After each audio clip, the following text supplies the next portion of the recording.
विधानसभा सचिवालय आज तुम लोगों ने युवाओं को डराने के लिए, युवाओं को धमकाने के लिए एक नोटिफिकेशन जारी की, जिसमें तुमने लिखा कि अगर किसी ने विधानसभा सचिवालय द्वारा की गई भर्तियों के खिलाफ आवाज उठाने की कोशिश की, सोशल मीडिया पर बात करने की कोशिश की, तो हम तुम्हें अंदर कर देंगे। सबसे पहले मुझे अंदर करो। मैं तुम्हारे ऑर्डर की एक एक बात की धज्जियां उड़ा रहा हूं। तुम्हें सबसे पहले यह बताना है कि तुम लोगों ने युवाओं को ठगा, युवाओं को की प्रतिभाओं पर उनका गला घोटा, उनकी नौकरियां चुरा ली, अपने चेहतों को बांट दी। बंदर बांट करने के बाद तुम इस तरह की धमकियां दे रहे हो कि हम तुम्हें अंदर कर देंगे। तुम्हारे बाप का राज है, मुझे अंदर करके दिखाओ। सबसे पहले तो मैं हूं, मैं तुम्हारे ऑर्डर की धज्जियां उड़ा रहा हूं। मैं बोल रहा हूं कि तुम लोगों ने ठगियां की हैं, तुम लोगों ने युवाओं को बेवकूफ बनाया है, तुम लोगों ने अपने चेहतों को नौकरियां दी हैं। 14 भर्तियां हुई हैं, जिसमें 3 विधानसभा क्षेत्र, उनको 10 नौकरियां दे दी।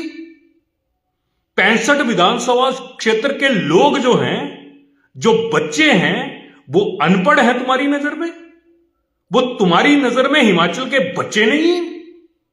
और ऊपर से तुम धमकियां दे रहे हो कि हम ये कर देंगे, हम वो कर देंगे। करो मेरे ऊपर। मैं आपको अपना एड्रेस बता रहा हूं। विनय शर्मा, कांगड़ा में मेरा गर्ग कॉलोनी में घर है। दूसरी शिमला में सेक्रेटरीट के बिल्कुल साथ विशाल मेगा मार्ट में 324 नंबर फ्लैट मेरा है। लो, करो अंदर, करो मेरे पर एक्शन। देखता हूं तुम लोग क्या कर सकते हो। तुम लोगों के ऊपर जब भ्रष्टाचार के छींटे पड़े, जब सारे हिमाचल में तुम्हारी थू थू होने लगी और युवा जो हैं वो एकदम से भड़के और उन्होंने तुम्हारी जांच पर, जो तुम्हारी नीयत है, जो तुम्हारी खोटी नीयत है, जिसके तहत तुमने धांधलियां की, उन्होंने आवाज उठाना शुरू की, तो तुमने क्या कारण कर दिया? क्या कहा तुम लोगों ने कि हम लोग उन पर एक्शन लेंगे। लो मेरे पर एक्शन। मैं बोलता हूं जितने भी युवा हैं जो सुन रहे हैं, सब सोशल मीडिया पर वो फोटो डालो जिसमें विधानसभा अध्यक्ष के साथ, मैं फिर नाम ले रहा हूं, विधानसभा अध्यक्ष, विधानसभा अध्यक्ष, विधानसभा अध्यक्ष, विधानसभा अध्यक्ष के साथ जो लड़की खड़ी है वो कौन सी मेरिट में आई, उसको नौकरी क्यों दी गई। होना यह चाहिए था कि ये धांधलियां जब सामने आई, जब इन धांधलियों का पर्दाफाश हुआ, तो एक लोकतंत्र के प्रहरी के तौर पर, लोकतंत्र के रक्षक के तौर पर विधानसभा अध्यक्ष को सामने आना चाहिए था और कहना चाहिए था कि धांधलियां हुई हैं। अगर इसमें 1 भी % सच्चाई है तो हम ये भर्तियां जो हैं कैंसिल करते हैं, इसके ऊपर जांच बिठाते हैं, दूध का दूध, पानी का पानी होगा, उसके बाद जाकर इन नौकरियों को दिया जाएगा। लेकिन तुम क्या कर रहे हो? तुम उन बातों के ऊपर पर्दा डालने के लिए युवाओं को धमका रहे हो कि तुमने अगर सोशल मीडिया पर इस तरह की फोटो डाली तो हम तुम्हारे पर एक्शन लेंगे। तुम्हारा बाप खड़ा है सामने, तुम्हारा बाप। करो इसको अंदर। मैंने अब बोला है कि तुम्हारे ऑर्डर की मैं धज्जियां उड़ा रहा हूं। मैं बोल रहा हूं तुम लोगों ने धांधलियां की हैं। मैं बोल रहा हूं तुम लोगों ने सरेआम प्रदेश के युवाओं को लूटा है। मैं कह रहा हूं तुम लोगों ने बंदर बांट की है। मैं कह रहा हूं तुम लोगों ने अपने चेहतों को नौकरियां दी हैं, बिना किसी टेस्ट के दी हैं। आंसर की तुम लोगों ने क्या बताई? मैं युवाओं को बता रहा हूं, सारे प्रदेश को बता रहा हूं कि जो आंसर की है, 6-7 भर्तियां हुई, मतलब अलग अलग कैटेगरीज की भर्तियां जो हुई, उसमें 5 में एक जैसी आंसर की। मतलब माली का टेस्ट हो, जीओआईटी का टेस्ट हो या कोई और टेस्ट हो, सब में एक ही आंसर की, सेम आंसर। ये कौन से रूल है भाई? अब तुम कह रहे हो कि इससे पहले भी भर्तियों में धांधली हुई, तो इसका मतलब तुम्हें लाइसेंस मिल गया कि तुम जो मर्जी है वो करो और तुम्हें कोई पूछने वाला नहीं। पहले क्या हुआ वो भुगतेंगे, उनको भी कीड़े पड़ेंगे। ये पब्लिक प्रॉपर्टी है भाई, ये तुम्हारे बाप की जागीर नहीं है कि तुम अपने बाप की दुकान में किसी को जॉब दे रहे हो। ये हिमाचल सरकार में नौकरियां दे रहे हो और हिमाचल सरकार में नौकरियां देने के लिए नियम हैं, कायदे हैं, कानून हैं और तुम कानून के ऊपर नहीं हो, तुम्हारे ऊपर संविधान है। तुम जिस संविधान की दुहाई देकर धमकियां दे रहे हो कि हम ये कर देंगे, हम वो कर देंगे, हम एफआईआर कर देंगे, हम अंदर कर देंगे, हम बाहर कर देंगे, तो तुम क्या सोचते हो तुम बचोगे? तुम्हें भी ये युवा जिनको तुम लोगों ने ठगा है, ये तुम्हें उठाकर फेंक देंगे। तुमने क्या समझ रखा है इन लोगों को? तुम्हें पता नहीं है यूथ की ताकत को। पिछली बार इसी यूथ की ताकत की वजह से, इसी यूथ को 1 लाख नौकरियां देने की वजह से, आउटसोर्स को रेगुलर करने की वजह से तुम लोग सरकार में आए हो। और तुम लोग आते ही अपने मित्रों को, अपने घर वालों को यहां पर भर्तियों में लगा रहे हो। इन लोगों ने क्या किया, क्या कर रखा है, इनका क्या कसूर था? इन युवाओं ने दिन रात पढ़ाई की है, इन युवाओं ने दिन रात एक किया है, जिन युवाओं ने लाइब्रेरियों में दिन रात एक किया है, वो युवा टॉपर होने के बावजूद बाहर हैं और तुम्हारे चेते जो हैं वो अंदर हैं। क्या ये पारदर्शिता तुम ला रहे हो? तुम संविधान के ऊपर हो। तुम्हें यह पता होना चाहिए जो संविधान तुम्हारे को ताकत देता है, वो ताकत संविधान तुम्हारे से छीन भी सकता है और वही ताकत सारे प्रदेश के वासियों के पास है। तुम संविधान से ऊपर नहीं हो। तुम सोच रहे हो कि तुम धांधलियां कर लोगे और उसके बाद दबा दोगे। ये गलतफहमी में मत रहो। आज मुझे लाइव आने की जरूरत नहीं थी, लेकिन तुम लोगों ने जो नोटिफिकेशन जारी की, तुम लोगों ने सोचा कि अगर युवा अगर बार बार ये धांधलियों की बात कर रहे हैं तो इनके ऊपर नकेल डाली जाए, इनको चुप करवा दिया जाए, इनको धमकाया जाए, एफआईआर की धमकी दी जाए और ये चुप हो जाएंगे। तो ये तुम्हारी गलतफहमी है। सबसे पहले तो मैंने आवाज उठाई, लो करो, तुम क्या करते हो? एफआईआर करनी है, एफआईआर करो तुम, और उसका जवाब तुम्हें देना पड़ेगा। ये याद रखना, तुम जो एफआईआर करोगे या तुम कोई एक्शन लोगे, उसके पहले तुम्हें अपने आप को पाक साफ साबित करना पड़ेगा। मेरे को नहीं करना पड़ेगा, तुम्हें करना पड़ेगा कि तुमने धांधलियां नहीं की हैं। किस मुंह से करोगे? मैं अपने लैपटॉप में, अपने टैब में वो सारे फोटो लेकर आया हूं और वो मैं फोटो दिखाना नहीं चाहता।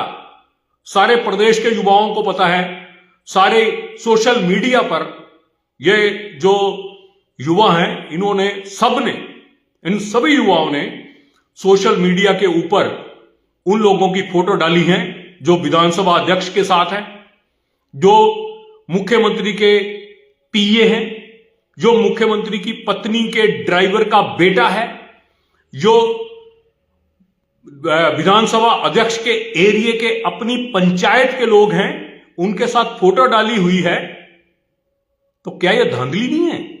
ऐसा क्या हो गया कि जिन लोगों के साथ विधानसभा अध्यक्ष की फोटो है, माननीय मुख्यमंत्री की फोटो है, उन सबको नौकरियां मिल गई और प्रदेश के 70 लाख युवा जो हैं वो नालायक घोषित कर दिए गए। मुझे कई युवाओं ने कांटेक्ट किया, उन्होंने बोला सर हम गरीब घरों के हैं, हम लोगों ने बड़ी मेहनत से, बड़ी परिश्रम करके टॉप हासिल किया और नौकरियां कोई दूसरा ले गया। फिर तुमने क्या किया? नौकरियां तो अपने बंदों को दी, तुमने रिजल्ट तक डिक्लेयर नहीं किए। रिजल्ट तुमने रिजल्ट क्यों नहीं डिक्लेयर किए? तुमने फोन करके जो लोग सिलेक्ट हुए उन लोगों को कॉल किया, उनको ज्वाइनिंग दी ताकि लोग कोर्ट में जाएं तो वहां पर उनको स्टे ना मिले। तुम क्या सोच रहे हो? तुम कानून से ऊपर हो गए? तुमने कहीं ना कहीं गलती की होगी। यह मत सोचना चोर कितना भी बड़ा हो अपने कोई ना कोई निशान छोड़ जाता है, वरना आज तक कोई चोर, कोई मर्डरर, कोई रेपिस्ट पकड़े ही ना जाते। सारे पकड़े जाते हैं, और जो नहीं पकड़े जाते उनको कीड़े पड़ते हैं, और तुम लोगों को कीड़े पड़ेंगे। विधानसभा सचिवालय, तुमने जो नोटिफिकेशन जारी की है कि हम ये कर लेंगे, हम वो कर लेंगे, मैं इसलिए तुम्हारे चैलेंज को लेकर आया कि तुमने चैलेंज दिया कि हां मैं ये कर लेंगे, हम वो कर लेंगे। सबसे पहले तो मैं आपका चैलेंज एक्सेप्ट करके आया हूं। इन युवाओं पर बात करना बाद में, पहले मेरे को अंदर करके बताओ, पहले मुझे अंदर करके बताओ, हिम्मत है तो। पर मैं तुम्हारे से एक बात बता रहा हूं, एक एक पाई पाई का हिसाब लिया जाएगा युवाओं द्वारा। तुम युवाओं को भड़काओ मत। तुमने नौकरियां अपने चेतों को देनी है तो एडवर्टाइजमेंट मत करो, उनसे फॉर्म मत भरवाओ, उनसे मेहनत मत करवाओ। उनको सीधा कहो कि 5 साल हमने अपने चेतों को नौकरियां देनी है, अपने पीओ को नौकरी देनी है, अपने ड्राइवर के बेटों को नौकरियां देनी है, अपने पार्टी के कार्यकर्ताओं को नौकरियां देनी है। तुम्हें नौकरियां नहीं देनी है जो मेहनत कर रहे हैं। तब बात समझ आती है, तब युवा मान लेगा कि हमें इन फॉर्म को भरने की जरूरत नहीं है, हमें दिन रात मेहनत करने की जरूरत नहीं है, क्योंकि इन्होंने सिलेक्ट कर लिए हैं। लेकिन तुम जब आई वॉश करने की कोशिश करोगे, इन लोगों को बेवकूफ बनाने की कोशिश करोगे, और अंदर खाते अपने लोगों को पहले सेलेक्ट करके बैठे होगे, तो फिर आवाज उठेगी, फिर आवाज उठेगी। ये लोकतंत्र है। लोकतंत्र में संविधान सबसे बड़ा है, तुम नहीं हो। और तुम्हारी ये गीदड़ भभकी वाली नोटिफिकेशन भी कुछ काम की नहीं है। आज मैंने धिज्जियां उड़ाई हैं, कल को युवा उड़ाने शुरू हो जाएंगे। तुम लोगों को पता नहीं है बांग्लादेश में क्या हुआ। बांग्लादेश के युवा सरकार के खिलाफ खड़े हो गए, सरकार को बाहर फेंका। उसकी प्रधानमंत्री, बांग्लादेश की प्रधानमंत्री दर दर की ठोकरें खा रही है इंडिया में, बाहर नहीं निकल सकती वो। उसको बाहर निकलना घर से मना है। वो पिछले कम से कम 6 महीने, एक साल से अपने घर में कैद बैठी है। तुम्हारा भी वही हाल होगा अगर इस तरह से लूट मचाने का काम किया तुम लोगों ने। और ये लूट ज्यादा दिन चलने वाली नहीं है। जिस दिन यूथ जाग गया, जिस दिन युवाओं को तुम्हारी असलियत सामने आने लग पड़ी, उस दिन तुम अपने दिन गिनना शुरू कर देना। तुम्हारे दिन खत्म होते जा रहे हैं। पहले तुम लोगों ने युवाओं को नौकरियों के नाम पे ठगा, और उसके बाद अंदर खाते अपने लोगों को लगाना शुरू कर दिया। तुम लोगों ने मजाक बना रखा है यार। ऊपर से धमकियां देते हो कि हम ये कर देंगे, हम वो कर देंगे, हम एफआईआर कर देंगे। कर एफआईआर।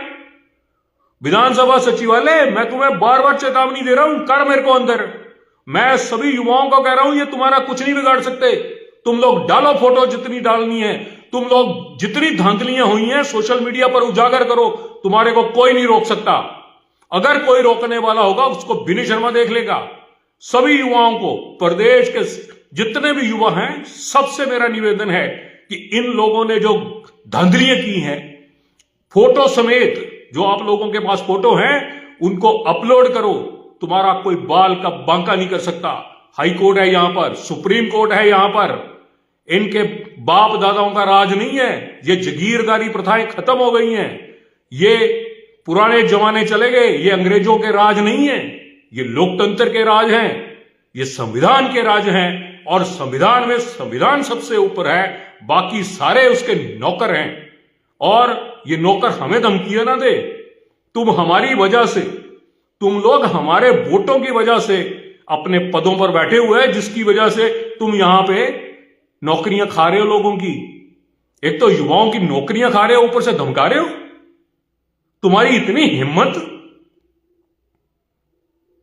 अब मैं सरेआम चैलेंज लेकर आया हूं कि मैंने पौने आठ बजे मैंने सरेआम कहा था कि मैं लाइव आऊंगा, और लाइव आकर मैं सचिवालय को कहूंगा, देख भाई कितनी देर देखना है। सचिवालय के लोग मैं ज्यादा देर नहीं कर पाऊंगा लाइव, लेकिन फिर भी मैं तुम्हें कह रहा हूं मेरी वीडियो जो है वो ऊपर रहेगी, मैं इसको डिलीट नहीं करता। कई लोगों ने मुझे कहा ये डिलीट कर, वो डिलीट कर, मैंने आज तक एक भी वीडियो मैंने डिलीट नहीं की। और मैं फिर कह रहा हूं ये तुम्हारे पास प्रूफ होगा। अब मैं इन युवाओं की तरफ से तुम्हें गालियां दूंगा, मन ही मन में दूंगा, तुम समझ जाओगे कि मैंने तुम्हें क्या गाली दी। देखता हूं तुम क्या करते हो, मैं चुप होऊंगा, बुदबुदा के गालियां दूंगा। इन युवाओं की तरफ से जो 13 लाख बेरोजगार हैं उनकी तरफ से तुम्हें गालियां दूंगा, और तुम जो करना है कर लो। ये सुनो गालियां तुम्हारे लिए।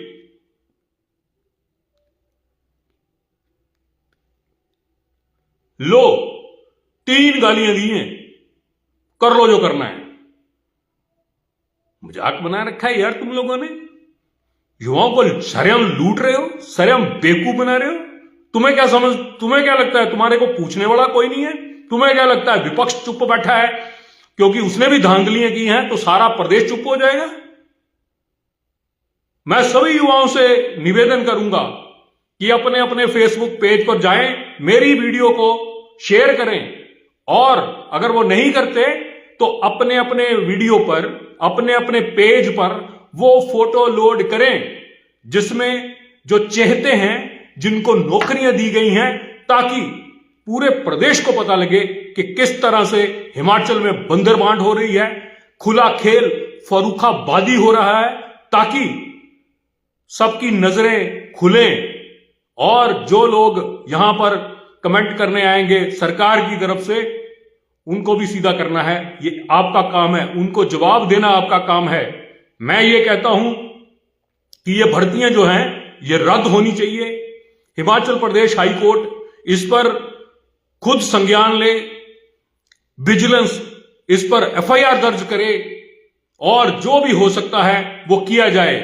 हिमाचल प्रदेश हाई कोर्ट के चीफ जस्टिस साहब से मेरी हाथ जोड़ के निवेदन है कि जो ये धांधलियां हुई हैं, जिसमें बंदरबांट हुई है, जिसमें युवाओं का गला घोटा गया है, मेरिट को कुचला गया है, अपने चेहतों को नौकरियां दी गई हैं, इसको रद्द किया जाए। माननीय राज्यपाल जी, आपसे भी निवेदन है कि युवाओं ने आपको भी एक आवेदन दिया है और आपसे भी आग्रह किया है कि इन भर्तियों की जांच की जाए। आपकी तरफ से यह जांच की जा सकती है, आपकी तरफ से यह रिकॉर्ड मंगवाया जा सकता है। आप खुद देखें कि किस किस जगह से, किस किस पंचायत से ये लोग चुने गए हैं, और इन पर एक्शन होना चाहिए। कई लोग तो ऐसे हैं जिन्होंने टेस्ट ही नहीं दिया, वो भी लग गए। अब आप खुद बताइए कि इस तरह के लोग जब सरकारी नौकरियों पर बैठेंगे, सरकारी पदों पर बैठेंगे, तो वो क्या करेंगे? जिनका दामन खुद का ठीक नहीं होगा वो क्या काम करेंगे? वो क्या पब्लिक सर्वेंट होंगे? ये डिसाइड आप करें। मेरी फिर से माननीय चीफ जस्टिस महोदय साहब से, माननीय राज्यपाल महोदय से निवेदन है। मैं तो विधानसभा अध्यक्ष से भी निवेदन करना चाहता हूं कि अगर आपके संज्ञान में यह बात नहीं है और आपकी पीठ पीछे इस तरह की नौकरियां दी गई हैं, क्योंकि ये नौकरियां जो हैं विधानसभा सचिवालय द्वारा दी गई हैं, विधानसभा अध्यक्ष द्वारा नहीं दी गई हैं। उनका नाम लेकर अगर कई लोगों ने नौकरियां पाई हैं, तो विधानसभा अध्यक्ष जी इन नौकरियों को निरस्त करिए, इस पर जांच बिठाइए, और दोबारा से किसी एजेंसी से जो इंडिपेंडेंट हो उससे ये टेस्ट करवाइए, और उसके बाद ये नौकरियां दीजिए। और मेरी युवाओं से निवेदन है कि जिन जिन लोगों को डराने की कोशिश की गई है, वो मेरे फेसबुक पर मेरे नंबर हैं, मेरे फेसबुक पेज पर मेरे नंबर हैं, आप वहां से मेरा नंबर लीजिए। और अगर आपको कोई धमकाता है, आपको कोई डराता है, आप मेरे से कांटेक्ट करिए। मैं बैठा हूं यहां, राजा साहब ने हमें इस काबिल बनाया है कि हम आपकी खिदमत कर सके, क्योंकि उनका आशीर्वाद ऊपर से हमारे सर पर है, और हम उनके बताए हुए रास्ते पर चलते हैं। और उनका एक ही कहना था कि गरीबों के साथ अन्याय ना हो, गरीबों के साथ अन्याय जो करे उसके खिलाफ आवाज उठाओ, जो करप्ट लोग हैं उनके खिलाफ आवाज उठाओ। हम फख्र से कह सकते हैं कि हम राजा साहब के बंदे हैं और राजा साहब का आशीर्वाद हमारे ऊपर है और हम प्रदेश के लोगों के लिए वही करने की कोशिश करते हैं जो उस महान आत्मा ने किया है। जय हिंद, जय भारत।